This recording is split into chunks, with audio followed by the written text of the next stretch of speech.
Baik, bismillahirrahmanirrahim. Assalamualaikum warahmatullahi wabarakatuh. Salam, Om Swastiastu, Namo Buddhaya, salam kebajikan, salam sejahtera, dan salam sehat untuk kita semua. Sebelumnya, izin memperkenalkan diri, nama saya Naufal Nazori, dengan NIM 6670220142, kelas 4C dengan program studi ilmu pemerintahan.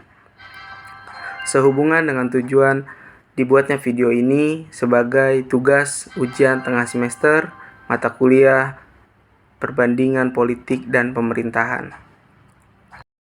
Adapun yang akan saya jelaskan mengenai mata kuliah perbandingan politik dan pemerintahan ialah mengenai ideologi pada negara komunis dengan negara Indonesia. Kita semua tahu bahwa Negara Kesatuan Republik Indonesia menganut sistem atau ideologi Pancasila, yang dimana Pancasila tersebut berisikan 5 poin penting dalam menjalankan aktivitas apapun yang dilakukan oleh negara dan rakyatnya. Akan saya bacakan terlebih dahulu Pancasila itu sendiri sebagai ideologi negara kita. Pertama, Pancasila. 1. Ketuhanan yang Maha Esa. 2. Kemanusiaan yang adil dan beradab. 3. Persatuan Indonesia. 4. Kerakyatan yang dipimpin oleh hikmat kebijaksanaan dalam permusyawaratan perwakilan. Yang kelima, keadilan sosial bagi seluruh rakyat Indonesia. Kita semua sadar bahwasanya 5 sila tersebut harus kita jalankan dan harus menjadi pijakan awal dalam bernegara, tepatnya di dalam beraktivitas di negara Indonesia ini. Tetapi tidak dengan negara yang berideologikan komunis. Saya akan mencoba menerangkan ideologi komunis yang dianut oleh negara Korea Utara. Korea Utara merupakan salah satu negara dengan ideologi komunis terbesar di dunia. Dan sistem pemerintahan pada negara Korea Utara tersebut adalah presidensial, yang dimana negara tersebut dipimpin oleh seorang sosok presiden, dan saat ini jabatan presiden tersebut dikuasai oleh keluarga Kim, dan nama presiden sekarang ialah Kim Jong-un, merupakan salah satu dari generasi keluarga Kim.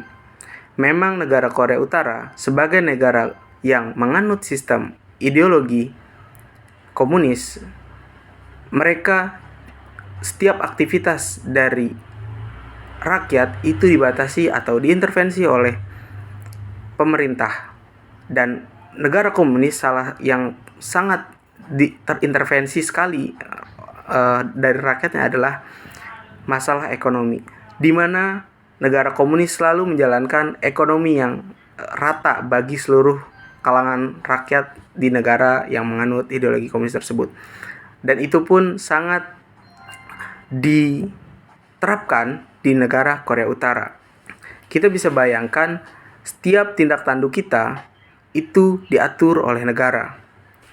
Dan sistem atau karakteristik yang coba ditampilkan pada Korea Utara sebagai negara dengan ideologi komunis ialah sistem atau pemerintahan presidensial yang otoritarian, bahwa segala keputusan dan kebijakan yang akan keluar dari Korea Utara merupakan salah satu hak prerogatif yang dipegang oleh presiden tersebut, yaitu Presiden Kim Jong-un.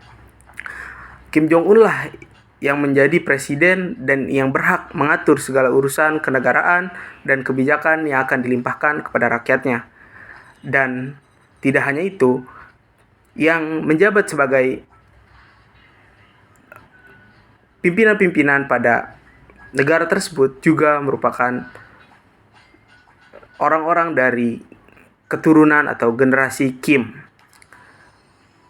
Nah, dari sini kita bisa lihat bahwa pemerintahan di Korea itu sangat otoritarianisme dan erat sekali kaitannya dengan sebuah keluarga, yakni keluarga Kim tersebut. Dan kita ketahui juga bahwa perbandingan ini sangat jelas sekali yang dirasakan oleh Indonesia yang menganut ideologi Pancasila. Dan Jika kita tarik secara historikal, memang Korea Utara merupakan negara komunis yang terpengaruh dari Perang Dingin, yakni Korea Utara merupakan negara yang terpengaruh dari Perang Dingin, yakni Blok Timur, yang dimana Blok Timur sendiri yang diketuai oleh Uni Soviet yang berideologikan komunis itu mencoba menyebarluaskan ideologinya dan untuk menjadikannya sebagai negara pendukungnya. Dan sebagai propaganda untuk mendukung Uni Soviet, mereka akhirnya menyebarluaskan ideologi tersebut, yakni ideologi komunisme, yang dimana ideologi komunisme itu disebarluaskan sampai ke negara Korea Utara, yang berakhir pada saat ini, bahwa negara Korea Utara saat ini dipegang oleh presidensial yang otoritarian dengan karakteristik yang sentralistik, yang terpusat. Dengan pemerintahan yang sentralistik tersebut, Korea Utara juga menjadi salah satu negara dengan pemerintahan yang begitu populer karena sosok daripada pemimpin negara tersebut. Berbeda dengan Indonesia, yang dimana Indonesia juga menganut demokrasi Pancasila, di mana pemimpin atau pemerintahan yang dipegang oleh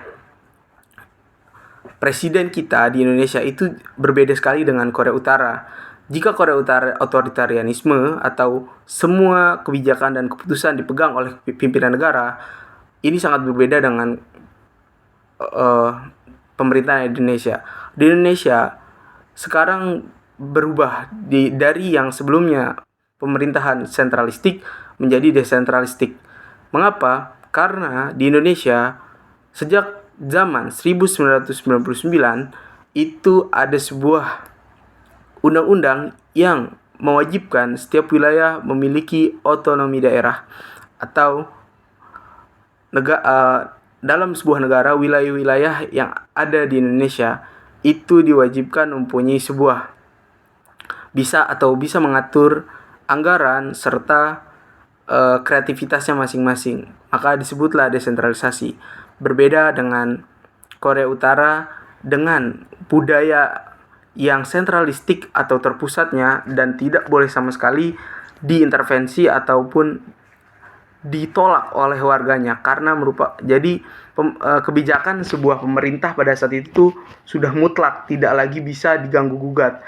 Maka di sanalah sistem pemerintahan sentralistik yang ada pada negara Korea Utara dan budaya rakyatnya itu juga sangat populer sekali, karena banyak hal-hal yang sifatnya terpusat, tidak juga bagaimana memikirkan kebebasan berekspresi rakyatnya. Maka di sanalah bisa kita simpulkan bahwa negara komunisme yang salah satunya dianut oleh Korea Utara dengan rezim kepemimpinan presidensial dan karakteristik yang otoritarian ini sangat berbeda sekali dengan ideologi negara Indonesia, yakni demokrasi Pancasila, yang dimana setiap aktivitas, setiap kebijakan negara diatur dan dilimitasi oleh 5 poin yang tertera pada Pancasila tersebut.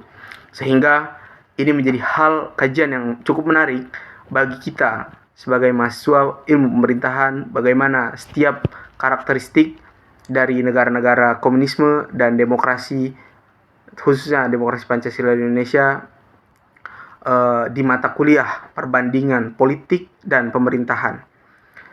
Mungkin ini merupakan penjelasan pertama saya dari perbedaan ideologi negara Korea Utara dengan negara Kesatuan Republik Indonesia. Yang selanjutnya akan saya lanjutkan dengan pembahasan yang kedua, yakni mengenai elit politik pada sebuah negara lebih lengkapnya. Mungkin selanjutnya akan saya lanjutkan pada pembahasan yang kedua. Baik, selanjutnya saya akan mencoba menjelaskan mengenai elit politik. Elit politik menurut Aristoteles adalah sekelompok atau individu yang memiliki sebuah jabatan strategis dalam sebuah negara, sehingga adanya elit politik ini berusaha dan berpotensi mengubah kebijakan-kebijakan atau keputusan yang dibuat oleh negara. Dan terkadang elit politik ini memiliki sebuah kepentingan, dan dengan kebijakan yang menjadi sebuah kewenangan mereka, mereka bisa mengubah kebijakan pemerintahan tersebut dengan kepentingan mereka. Maka dari itu, elit politik menjadi sebuah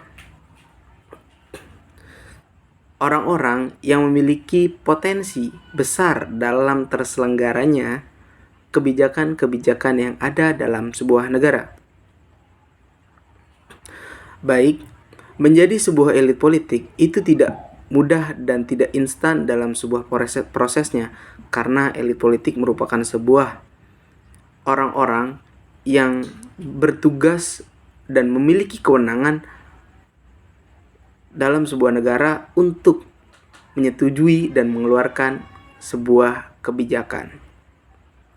Dan tentunya ini juga ada di Indonesia dan di berbagai belahan dunia. Pertama, saya ingin mencoba membandingkan elit politik yang ada di Indonesia dengan elit politik yang ada di Amerika. Pertama, saya akan mencoba membahas tentang elit politik yang ada di Indonesia. Kita bisa tahu bahwa Indonesia merupakan sebuah negara dengan sistem demokrasi yang dimana negara tersebut berusaha merangkul warganya untuk mencoba menghimpun semua aspirasi dari masyarakat atau rakyatnya, sehingga dalam proses penyampaian aspirasi dibentuklah partai politik sebagai intermediari atau penjembatan atau panjangan lidah dari rakyat. Nah, tetapi itu juga mengkaburkan daripada apa yang disampaikan dan diaspirasikan rakyat. Karena partai politik juga nantinya seringkali kabur dalam menyampaikan sebuah aspirasi dari rakyat. Dan karena partai politik yang mendominasi dari beragam dikeluarkannya kebijakan politik di Indonesia yang mengatasnamakan rakyat, pimpinan-pimpinan partai politik bisa disebut sebagai elit politik karena menduduki jabatan strategis yang ada di sebuah pemerintahan di Indonesia. Karena ketua umum partai politik juga dia mengutus kader-kadernya dari partai-partai tersebut. Dan tentunya ketika kader-kader partainya itu berlabuh di sebuah parlementer dalam proses perumusan kebijakan, pasti ada sebuah komunikasi politik yang nantinya disampaikan kepada ketua umum partai, sehingga ketua umum partai menjadi sebuah elit politik dalam proses kebijakan, dalam mengubah proses kebijakan yang ada di negara. Salah satu contohnya, ketua umum partai sekaligus mantan Presiden Republik Indonesia, yakni Ibu Megawati Soekarno Putri, di mana Ibu Megawati Soekarno Putri sebagai elit politik yang ada di Indonesia berpotensi juga mengubah arah kebijakan yang nantinya akan disahkan oleh DPR yang merupakan Dewan Perwakilan Rakyat yang isinya merupakan kader-kader dari ketua dari partai yang diketuai oleh Ibu Megawati Soekarno Putri, sehingga Ibu Megawati Soekarno Putri bisa disebut sebagai sebuah elit politik. Kemudian saya ingin berlabuh kepada negara Amerika. Negara Amerika juga memiliki sebuah elit politik yang dimana elit politiknya lebih luas sekali cakupannya, karena elit politik ini diprakarsai oleh sebuah keluarga, dan keluarga tersebut bernama keluarga Bush. Keluarga Bush selalu menjadi elit politik di negara Amerika karena seringkali dan hampir satu periode menduduki sebuah jabatan-jabatan strategis. seperti George Bush menjadi sebuah gubernur di wilayah Amerika, kemudian keluarga Bush yang lainnya juga menguasai sebuah senator yang ada di Amerika, sehingga keluarga Bush dianggap sebagai keluarga yang elit politik di negara Amerika. Berlanjut kepada karakteristik elit politik. Biasanya karakteristik yang ditampilkan oleh elit politik dengan mimik wajah elit politik yang selalu dibungkus dengan ranah kekerabatan. Ibu Megawati Soekarno Putri menjabat sebagai Presiden Republik Indonesia, merupakan seorang anak dari Presiden pertama Republik Indonesia atau Insinyur Soekarno. Dan nantinya, dan pada tahun 2019 hingga 2024, anaknya juga, Puan Maharani, menjadi elit politik karena menjabat sebagai Ketua DPR RI dari 2019 hingga 2024. Beliau merupakan salah satu Ketua DPR RI perempuan. Dan bagaimana tidak sebagai elit, karena keputusan atau segala kebijakan harus melalui persetujuan atau pengesahan dari Dewan Perwakilan Rakyat Republik Indonesia untuk kebijakan-kebijakan secara nasional.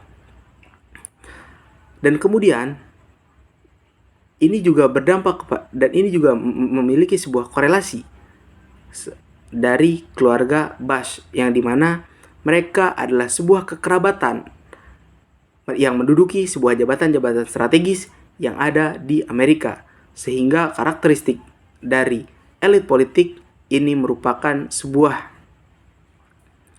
kekerabatan yang cukup erat dalam menjalankan pemerintahan dan mengubah pemerintahan tersebut.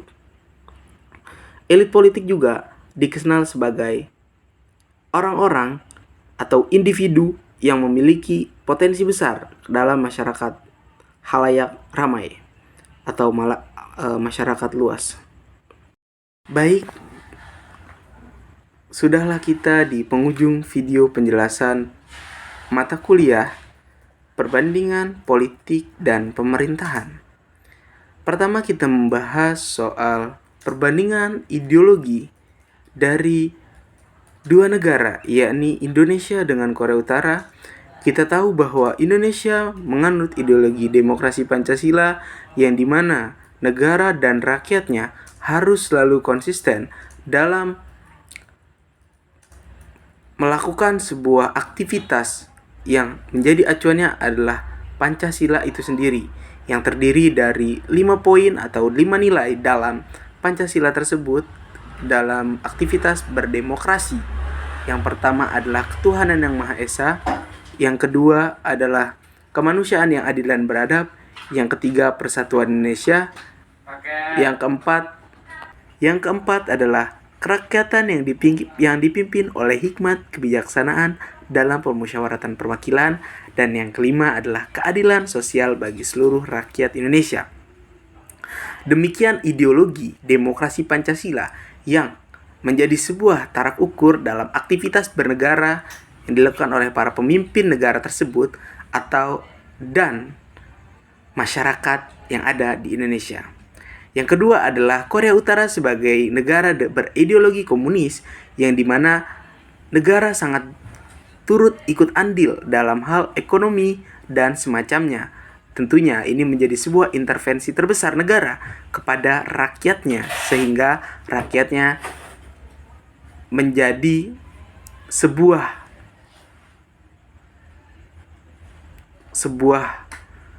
kelompok yang hanya menuruti kebijakan dari pemerintahnya. Dan karakteristik dari pemerintahan Korea adalah otoritarian, yang dimana hanya dipimpin atau dipegang oleh satu presiden saja gitu, dan keputusannya hanya mutlak dipimpin oleh presiden saja. Berbeda dengan Indonesia, bahwa karakteristik pemimpin yang ada di Indonesia adalah mereka harus patuh dengan aspirasi atau kehendak rakyat.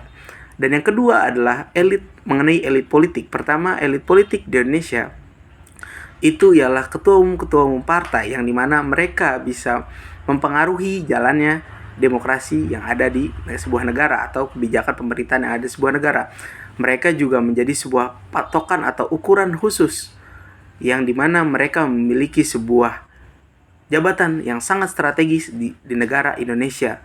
Dan kita berlanjut kepada elit politik yang ada di Amerika, yakni yang diprakarsai oleh keluarga Bush, yang dimana mereka menjabat sebagai jabatan-jabatan strategis yang ada di wilayah Amerika, sehingga mereka bisa berhak mengubah dan mengeluarkan kebijakan yang bisa mengaruhi wilayah yang ada di berbagai Amerika. Dan tentunya ini menjadi sebuah hal kekhawatiran, bagaimana jika elit politik ini tidak berkepentingan atau tidak berusaha membuat sebuah kebijakan yang tidak berpihak kepada rakyatnya.